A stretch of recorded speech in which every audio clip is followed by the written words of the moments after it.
Je suis propriétaire avec mon mari d'un appartement dans le 13e arrondissement. Je suis personnellement par ailleurs propriétaire d'autres biens immobiliers. Je suis donc redevable de l'ISF. C'est au micro d'RTL que Marisol Touraine s'est pliée à l'exercice de la fameuse transparence.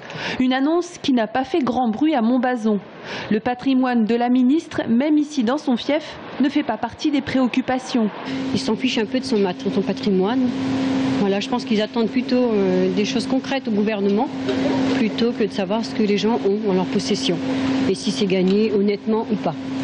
En plus, ça a été une des premières à dire ce qu'elle avait. Je pense pas qu'elle ait caché quoi que ce soit. Mais je répète, les gens en fait s'en fichent un peu, quoi. Les discours que je peux avoir entendus ici, les gens en parlent, le disent une fois et puis c'est terminé, on n'en parle plus. Comme Laurent Fabius et Michel Delaunay, Marisol Touraine fait partie des 3 ministres qui paient l'impôt de solidarité sur la fortune. Ici encore, une ministre redevable de l'ISF dans un gouvernement socialiste ne déclenche aucune polémique, bien au contraire. Ça m'est totalement égal, je dirais. Chacun a son patrimoine, chacun a son vécu.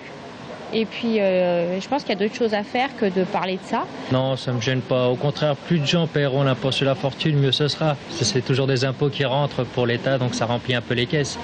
Donc plus il y en aura, mieux ce sera pour le pays. À la suite de son annonce, Marisol Touraine a même renchéri. Je cite, « La transparence ne me pose pas de difficulté. Communiquer son patrimoine quand on est élu ou ministre fait partie des choses assez normales. L'essentiel, c'est le travail fait au service des Français. »